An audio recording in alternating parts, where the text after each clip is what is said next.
hakuna mudzinza mekusaruchera asingazivi kuti mumba mune shako. Baba inini hama kubvira ini ndafamba pane munhu afamba nenguinini. Baba vangu inini, baba vangu ishungu dziri kundirwadza. Ishungu dziri kundirwadza. Mayana nokurova, nokutirova ndina izvozvo. Nokurova namuo. Ana wao mukadzi wangu nomuda we. Kurapindite munhu wabwe.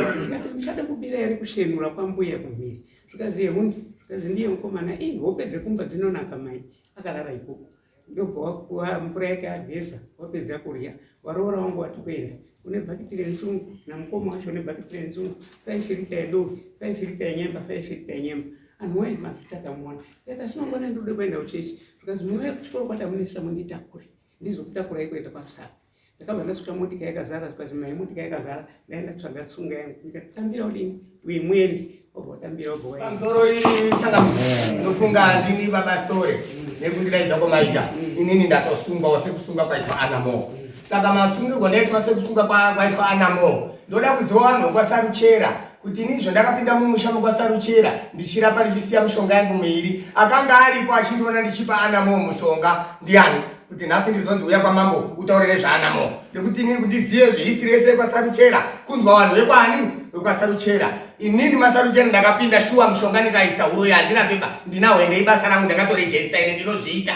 Ndinoda kuziva chekutanga munhu akafukura nyaya yaStory naAnamo kuti ndiani ouya.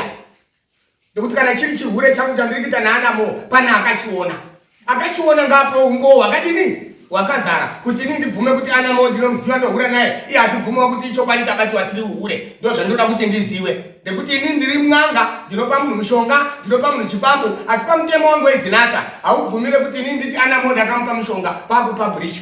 Kana uchinyengana nomukadzi wemunhu hautauri kune vanhu kuti mai ndingindonyengana nawo wakazvinzwa havafani.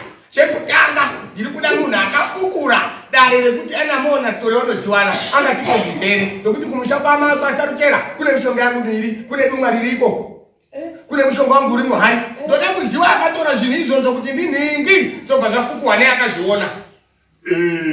Zvaibuda zvichinzi mishonga yakatorwa kwaStory. Imwe yacho yaakatora aitora kuhanzvadzi yake. Hanzvadzi yake iriko kumusha uku. Ndosaka isusu izvozvi sana Saruchera kuona vanhu vekwaMatenge mupamba paSaruchera takutya changamiri. Takutya nekuti kana akaenda kumusha kwake kuna hanzvadzi yake 1 budisa vanhu dikita mudzinza mavo uyu mukadzi dare ndakukumbirwa kuti nyaya yedu mambo ambotipawo masondo mairi ini naAnamo tiri kumba motidaidzirawo munhu akataurira baba goti kuti Anamo akapiwa mushonga nani naStory ouyewo padare hariruya hemene opururudza kana ini naAnamo tichiziwana tovasimudza makotiwai nekuti tiri kuda umbo hwakazara. Iye munhu iye akanga ataura ndiye achabva asimuka nedare ramambo pano kwaAnamo ogotora dumwa rani rangu obva auya tarondoriona kuti ndiro rani iri. Iyo yabva yapera nyaya ndokuti tingapoterere godhi achasvika pakufa achirwana. Inini chokwadi chese ndinacho asi handigoni kukumbura pamberi pamambo nekuti un'anga hwanguka hwakafanana nechihure chinoitika mumba makavhara dhoo hazvinopabrishwi. Tibatei tifambe nezinata haibvumiri kuti wapa munhu mushonga ndiwo waenda kuonomileta kuti Anamo ndakamupana kadai iye ari mufesi wangu. Kana Anamo ari mufesi wangu handikupuri nezvake. Tibatei makumbira ini muchiti muri kuda mazuva mairi musondo mumbogara naAnamo postoya. Aiwa tirikumbira dare kuti rititsvagire munhu akapupura kuti Anamo akaromba otinongedza atikume.